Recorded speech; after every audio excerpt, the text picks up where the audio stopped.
Hi ಎಲ್ಲರಿಗೂ ನಮಸ್ತೆ, welcome back to ನುಡಿ ಜನ ಯೂಟ್ಯೂಬ್ ಚಾನಲ್. ಫ್ರೆಂಡ್ಸ್ ಎಲ್ಲ ಹೇಗಿದ್ದೀರಾ? ಐ ಹೋಪ್ ಎಲ್ಲ ಚೆನ್ನಾಗಿದ್ದೀರಾ ಅಂತ ಅನ್ಕೊಂಡಿದ್ದೀನಿ. ನಾನು ಕೂಡ ಚೆನ್ನಾಗಿದ್ದೀನಿ. ಸೊ ಮೊದಲಿಗೆ ಯಾರಿನ ಚಾನಲ್ ಸಬ್ಸ್ಕ್ರೈಬ್ ಮಾಡ್ಕೊಂಡಿಲ್ಲ ದಯವಿಟ್ಟು ಚಾನಲನ್ನು ಸಬ್ಸ್ಕ್ರೈಬ್ ಮಾಡ್ಕೊಂಡು ನೋಡಿ, ಹಾಗೆ ನಿಮ್ಮ ಫ್ರೆಂಡ್ಸ್ ಫ್ಯಾಮಿಲಿ ಎಲ್ಲರಿಗೂ ಕೂಡ ಶೇರ್ ಮಾಡಿ. ಸೊ ಮೊದಲನೇದಾಗಿ ನಿಮಗೆ ನಾನು ಹಾಕಿರುವ ಆಲ್ರೆಡಿ ತಮ್ಮನೇಲಿ ನೋಡಿರ್ತೀರಾ, 2,000 ಗೃಹಲಕ್ಷ್ಮಿ ಅಮೌಂಟ್ ಜೊತೆಗೆ ಮತ್ತೆ ಹೆಚ್ಚುವರಿಯಾಗಿ 2,000 ರೂಪಾಯಿ ಸಿಗ್ತಾ ಇದೆ.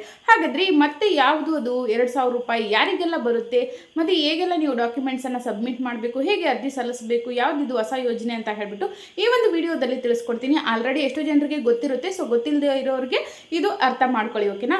ಸೊ ಹಾಗೆ ಯಾರಿನ ಚಾನಲ್ ಸಬ್ಸ್ಕ್ರೈಬ್ ಮಾಡ್ಕೊಂಡಿಲ್ಲ ದಯವಿಟ್ಟು ಚಾನಲನ್ನು ಸಬ್ಸ್ಕ್ರೈಬ್ ಮಾಡ್ಕೊಳ್ಳಿ. ವಿಡಿಯೋ ಇಷ್ಟ ಆದರೆ ಲೈಕ್ ಮಾಡಿ, ಹಾಗೆ ನಿಮ್ಮ ಫ್ರೆಂಡ್ಸ್ ಫ್ಯಾಮಿಲಿ ಎಲ್ಲರಿಗೂ ಕೂಡ ಶೇರ್ ಮಾಡಿ. ಸೊ ನಿಮಗೆಲ್ಲ ಗೊತ್ತಿರ್ಬೋದು, ಗೃಹಲಕ್ಷ್ಮಿ ಅಮೌಂಟು 3-4 ತಿಂಗಳಿನಿಂದ ತಡವಾಗಿ ಬರ್ತಾ ಇದೆ, ಓಕೆನಾ? ಸೊ ಯಾಕೆ ತಡವಾಗಿ ಬರ್ತಾ ಇದೆ, ಮತ್ತು ಈಗ ಸೆಪ್ಟೆಂಬರ್ ಮತ್ತು ಆಗಸ್ಟ್ ತಿಂಗಳಿನ ಅಮೌಂಟ್ ಯಾವಾಗ ಬರುತ್ತೆ ಅಂತ ಹೇಳ್ಬಿಟ್ಟು ಸಚಿವೆ ಲಕ್ಷ್ಮಿ ಹೆಬ್ಬಾಳ್ಕರ್ ಮೇಡಮ್ ಅವರು ಗುಡ್ ನ್ಯೂಸನ್ನು ಕೊಟ್ಟಿದ್ದಾರೆ. ಸೊ ಅದು ಸಹಿತ ಹೇಳ್ತೀನಿ. ಸೊ ಮೊದಲಿಗೆ ಈಗ ನಮಗೆ 23-24 ಕಂತು ಬರಬೇಕಿತ್ತು. ಸೊ ಸದ್ಯಕ್ಕೆ ಅವರು ಆಗಸ್ಟ್ ಮತ್ತು ಸೆಪ್ಟೆಂಬರ್ ತಿಂಗಳ ಅಮೌಂಟ್ ಅಂದರೆ 23 ಮತ್ತು 22ನೇ ಕಂತಿನ ಅಮೌಂಟನ್ನು ಹಾಕ್ತೀವಿ ಅಂತ ಹೇಳಿದ್ದಾರೆ. ಸೊ ದಸರಾ ಹಬ್ಬ ಅಂದರೆ ಮಹಾಲಯ ಅಮಾವಾಸ್ಯೆ ಮುಗಿಯುವಷ್ಟರಲ್ಲಿ ನಿಮಗೆ 24 ಅಂದರೆ 24 ಕಂತು ಲೇಟ್ ಆಗುತ್ತೆ. ಸದ್ಯಕ್ಕೆ ನಾವು 23-22ನೇ ಕಂತಿನ ಅಮೌಂಟನ್ನು ಹಾಕ್ತೀವಿ ಅಂತ ಹೇಳ್ಬಿಟ್ಟು ಹೇಳಿದ್ದಾರೆ. ಸೊ ಇದರ ಜೊತೆಗೆ ಈಗ ನಿಮಗೆ ಗುಡ್ ನ್ಯೂಸ್ ಬಂತಲ್ವಾ? ಸೊ ಎಲ್ಲರಿಗೂ ಕೂಡ ಈಗ 2,000 ರೂಪಾಯಿ ಬರ್ತಾ ಇದೆ ತಿಂಗಳಿಗೆ ಅಂತ ಹೇಳಿದ್ರೆ ನಿಮಗೆಲ್ಲ ಗೊತ್ತಿರುತ್ತೆ. ಸೊ ಗೃಹಲಕ್ಷ್ಮಿ, ಸೊ ಇದ್ರ ಜೊತೆಗೆ ಮೇಡಮ್ ಇನ್ನೂ 2,000 ರೂಪಾಯಿ ಅಂದ್ರಿ, ಸೊ ಇದು ಯಾವುದು ಅಂತ ಹೇಳ್ಬಿಟ್ಟು ನೀವು ಕೇಳ್ಬೋದು. ಸೊ ನಿಮಗೆಲ್ಲ ಗೊತ್ತಿರುವ ಹಾಗೆ ಸೊ ಗೃಹಲಕ್ಷ್ಮಿ 2,000 ರೂಪಾಯಿ ಕೇವಲ ಮಹಿಳೆಯರಿಗೆ ಮಾತ್ರ ಬರ್ತಾ ಇದೆ. ಸೊ ಇಲ್ಲಿ ಯಾವುದೇ ಪುರುಷರಿಗೂ ಕೂಡ ಏನೂ ಬರ್ತಾ ಇಲ್ಲ, ಯಾವುದೇ ಸೌಲಭ್ಯ ಇಲ್ಲ. ಆದರೆ ಇಲ್ಲಿ ಕೇಂದ್ರ ಸರ್ಕಾರದಿಂದ 2,000 ರೂಪಾಯಿ ಸಿಗ್ತಾ ಇದೆ. ಸೊ ನೀವು ತಮಿಳಿನಲ್ಲಿ ನೋಡಿರಬಹುದು, ಕೇಂದ್ರ ಸರ್ಕಾರದಿಂದ 2,000 ರೂಪಾಯಿ ಪ್ಲಸ್ ರಾಜ್ಯ ಸರ್ಕಾರದಿಂದ 2,000 ರೂಪಾಯಿ, ಟೋಟಲ್ ಏನಾಯಿತು ನಿಮಗೆ 4,000 ರೂಪಾಯಿ ಸಿಗುತ್ತೆ, ಓಕೆನಾ? ಸೊ ಯಾವ ರೀತಿ ಇದು, ಸೊ ಏನು ಮಾಡಬೇಕು, ಎಲ್ಲಿ ಹೋಗಿ ನೀವು ಅರ್ಜಿ ಸಲ್ಲಿಸಬೇಕು, ಸೊ ಇದು ಯಾರಿಗೆಲ್ಲ ಬರುತ್ತೆ ಅನ್ನೋದ್ರ ಬಗ್ಗೆ ಡೀಟೇಲ್ ಆಗಿ ಹೇಳ್ತೀನಿ, ಓಕೆನಾ? ಸೊ ಮೊದಲಿಗೆ ಗೃಹಲಕ್ಷ್ಮಿ ಅಮೌಂಟ್ ಬಗ್ಗೆ ನಿಮಗೆ ಅಪ್ಡೇಟ್ ಕೊಟ್ಟಿದ್ದೀನಿ. ಸೊ ಯಾವ ರೀತಿ ಅಂತ ಹೇಳಿದ್ರೆ ಸೆಪ್ಟೆಂಬರ್ ಮತ್ತು ಆಗಸ್ಟ್ ತಿಂಗಳ ಅಮೌಂಟ್ ಬರುತ್ತೆ ಅಂತ ಹೇಳಿದ್ದೀನಿ, ಓಕೆನಾ? ಸೊ ದಸರಾ ಹಬ್ಬ ಮುಗಿಯೋಷ್ಟರಲ್ಲಿ ಎಲ್ಲರಿಗೂ ಕೂಡ ಬರುತ್ತೆ. ಸೊ ಸೆಪ್ಟೆಂಬರ್ ಲಾಸ್ಟ್ ವೀಕ್ ಅನ್ನೋ ಅಷ್ಟರಲ್ಲಿ ಬರುತ್ತೆ ಅಂತ ಹೇಳಿ ಗುಡ್ ನ್ಯೂಸನ್ನು ಕೊಟ್ಟಿದ್ದಾರೆ. ಬಟ್ ಯಾವುದೇ ರೀತಿಯಾಗಿ ದಿನಾಂಕನ ಅವರು ಘೋಷಣೆ ಮಾಡಿಲ್ಲ, ಅಂದರೆ ಡೇಟನ್ನು ಇದೇ ಡೇಟ್ಗೆ ಬರುತ್ತೆ ಅಂತ ಹೇಳಿಬಿಟ್ಟು ಹೇಳಿಲ್ಲ, ಓಕೆನಾ? ಸೊ ಇನ್ನು ಇದೊಂದು ಕಡೆ ನಿಮಗೆ ಗುಡ್ ನ್ಯೂಸ್ ಆಯಿತು. ಸೊ ಇನ್ನೊಂದು ಕಡೆ ಇನ್ನೊಂದು 2,000 ರೂಪಾಯಿ ಏನಪ್ಪ ಕೇಂದ್ರ ಸರ್ಕಾರದಿಂದ ಅಂತ ಹೇಳಿದ್ರೆ, ಸೊ ಇದೊಂದು ಹೊಸ ಯೋಜನೆ ಅಂತ ಹೇಳ್ಬೋದು ಅಥವಾ ಹಳೆಯ ಯೋಜನೆ ಅಂತ ಹೇಳ್ಬೋದು. ಗೊತ್ತಿಲ್ಲದೆ ಇರೋರಿಗೆ ಹೊಸ ಯೋಜನೆ, ಗೊತ್ತಿರೋರಿಗೆ ಇದು ಹಳೆಯ ಯೋಜನೆ, ಓಕೆನಾ? PM ಕಿಸಾನ್ ಯೋಜನೆ ಅಂತ ಹೇಳ್ಬಿಟ್ಟು, ಓಕೆನಾ? ಸೊ ಇದರಲ್ಲಿ 6,000 ರೂಪಾಯಿಯನ್ನು ಕೊಡ್ತಾರೆ. ಸೊ ಇದು ಯಾರಿಗೆ ಕೊಡ್ತಾರೆ? ಕೇವಲ ರೈತರಿಗೆ ಮಾತ್ರ ಕೊಡುವಂಥದ್ದು, ಓಕೆನಾ? ಸೊ ಇಲ್ಲಿ ಯಾರಿಗೂ ಕೂಡ ಕಾಮನ್ ಪೀಪಲ್ಗೆ ಕೊಡಲ್ಲ.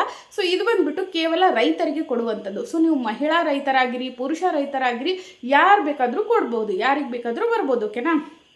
ಸೊ ಇಬ್ಬರಿಗೂ ಕೂಡ ಬರುತ್ತೆ, ಮಹಿಳೆಯರಿಗೂ ಬರುತ್ತೆ, ಪುರುಷರಿಗೂ ಬರುತ್ತೆ, ಓಕೆನಾ? ಸೊ ಒಂದೇ ಮನೆಯಲ್ಲಿ ಇಬ್ಬರಿಗೆ ಬರಲ್ಲ, ಒಬ್ಬರಿಗೆ ಮಾತ್ರ ಬರುವಂಥದ್ದು.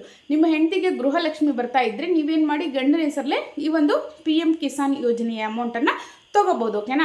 ಸೊ ಇಲ್ಲಿ ನಿಮಗೆ 2 ತಿಂಗಳಿಗೊಂದು ಸಾರಿ, ಅಂದರೆ 6 ತಿಂಗಳಲ್ಲಿ ನಿಮಗೆ 2 ತಿಂಗಳಿಗೊಂದು ಸಾರಿ 2,000 ರೂಪಾಯಿಯನ್ನು ಕೊಡ್ತಾರೆ, ಓಕೆನಾ? ಸೊ ಅದೇ ಥರ ಟೋಟಲ್ ನಿಮಗೆ 6,000 ಬರುತ್ತೆ, ಓಕೆ? 1 ತಿಂಗಳಿಗೆ 2,000 ಅಂತ ಹೇಳಿದ್ರೆ 6 ತಿಂಗಳಲ್ಲಿ ನಿಮಗೆ 6,000 ರೂಪಾಯಿ ಬರುತ್ತೆ, ಓಕೆ? ಸೊ ಇದ್ರ ಜೊತೆಗೆ ಅಂದರೆ ನಿಮ್ಮ ಹೆಂಡತಿದು 2,000, ಗಂಡನ 2,000 ಅಂದರೆ 4,000 ಆಯಿತು. ಸೊ ಕೇಂದ್ರ ಸರ್ಕಾರದಿಂದ PM ಕಿಸಾನ್ ಯೋಜನೆ, ರಾಜ್ಯ ಸರ್ಕಾರದಿಂದ ಗೃಹಲಕ್ಷ್ಮಿ ಯೋಜನೆ, ಟೋಟಲ್ 4,000 ರೂಪಾಯಿ ಆಯ್ತಲ್ವಾ? ಸೊ ಬರುತ್ತೆ. ಸೊ ಇದು ಯಾವ ರೀತಿ ಸಲ್ಲಿಸಬೇಕು ಅರ್ಜಿ ಅಂತ ಹೇಳಿ ಸ್ವಲ್ಪ ಜನ ರೈತರಿಗೆ ಗೊತ್ತಿಲ್ಲ. ಫಾರ್ ಎಕ್ಸಾಂಪಲ್ ಹಳ್ಳಿ ಕಡೆ ಇರುವಂಥ ಜನರಿಗೆ ಗೊತ್ತಾಗ್ತಾ ಇಲ್ಲ. ಸೊ ಇದನ್ನು ನೀವೇನು ಮಾಡಬೇಕು ಅಂತ ಹೇಳಿದ್ರೆ, ನಿಮ್ಮ ಹತ್ತಿರದ ಗ್ರಾಮ 1, ಬೆಂಗಳೂರು 1 ಸೇವಾ ಕೇಂದ್ರ, ಸೊ ನಿಮ್ಮ ಮನೆಯ ಹತ್ತಿರದಂಥ ಗ್ರಾಮ 1, ಬೆಂಗಳೂರು 1, ಸೊ ಅದೇ ಸೇವಾ ಸಿಂಧು ಮತ್ತು ಆನ್ಲೈನ್ ಸೆಂಟರ್ಗೆ ಹೋಗಿ PM ಕಿಸಾನ್ ಯೋಜನೆ ಅಂತ ಹೇಳಿಬಿಟ್ಟು ಹೇಳಿದ್ರೆ ಅಲ್ಲಿ ನಿಮಗೆ ಅರ್ಜಿಯನ್ನು ಹಾಕಿಕೊಡ್ತಾರೆ. ಸೊ ನೀವು ಯಾರೆಲ್ಲ ರೈತರಿದ್ದೀರಾ, ನಿಮ್ಮ ಆಧಾರ್ ಕಾರ್ಡ್, ಪಹಣಿ ಮತ್ತು ನಿಮ್ಮ ಒಂದು BPL ರೇಷನ್ ಕಾರ್ಡ್ ಇದ್ದರೆ ಅದನ್ನು ಕೂಡ ಎತ್ಕೊಂಡು ಹೋಗ್ಬೋದು. ಸೊ ಭೂಮಿಗೆ ಏನು ಪಹಣಿ ಕೊಟ್ಟಿರ್ತಾರಲ್ವ, ಸೊ ಆ ಪಹಣಿಯನ್ನು ಕೂಡ ನೀವು ತೊಗೊಂಡೋಗ್ಬೇಕು. ಯಾರು ಅರ್ಜಿ ಸಲ್ಲಿಸ್ತೀರಿ ಅವರ ಹೆಸರಲ್ಲಿ ಭೂಮಿ ಇರಬೇಕು, ಓಕೆನಾ? ಸೊ ಅಂಥವರು PM ಕಿಸಾನ್ ಯೋಜನೆಗೆ ಅರ್ಹರಾಗಿರ್ತೀರ. ಸೊ ಹೋಗಿ ನೀವು ಅರ್ಜಿಯನ್ನು ಸಲ್ಲಿಸ್ಬೋದು. ಸೊ ನಿಮಗೆ 2,000 ರೂಪಾಯಿ ಅಂದರೆ ಟೋಟಲ್ ನಿಮಗೆ 6,000 ರೂಪಾಯಿ ಇಲ್ಲಿ ಬರುತ್ತೆ, ಓಕೆನಾ? ಸೊ ಯಾರಿಗೆಲ್ಲ ಇಂಟ್ರೆಸ್ಟ್ ಇದೆ, ನಿಮಗೂ ಕೂಡ ಅದಕ್ಕೆ ಅರ್ಹರಿದ್ದೀರಿ ಅಂತ ಹೇಳಿದ್ರೆ ಹೋಗಿ ಅರ್ಜಿಯನ್ನು ಹಾಕ್ಬೋದು. ಸೊ ಇನ್ನು ಇದರ ಬಗ್ಗೆ ಹೆಚ್ಚಿನ ಮಾಹಿತಿ ಬೇಕು ಅಂತ ಹೇಳಿದ್ರೆ ಕಮೆಂಟ್ ಮಾಡಿ.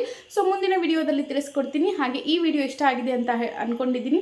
ಸೊ ಈ ವಿಡಿಯೋ ಇಷ್ಟ ಆದರೆ ಲೈಕ್ ಮಾಡಿ, ಹಾಗೆ ಯಾರಿನ ಚಾನಲ್ ಸಬ್ಸ್ಕ್ರೈಬ್ ಮಾಡ್ಕೊಂಡಿಲ್ಲ ದಯವಿಟ್ಟು ಚಾನಲನ್ನು ಸಬ್ಸ್ಕ್ರೈಬ್ ಮಾಡ್ಕೊಳ್ಳಿ, ಹಾಗೆ ನಿಮ್ಮ ಫ್ರೆಂಡ್ಸ್ ಫ್ಯಾಮಿಲಿ ಎಲ್ಲರಿಗೂ ಕೂಡ ಶೇರ್ ಮಾಡಿ. ಸೊ ಸಿಗ್ತೀನಿ ಮತ್ತೊಂದು ವಿಡಿಯೋದೊಂದಿಗೆ. ಅಲ್ಲಿವರೆಗೂ ಎಲ್ಲರಿಗೂ ನಮಸ್ತೆ.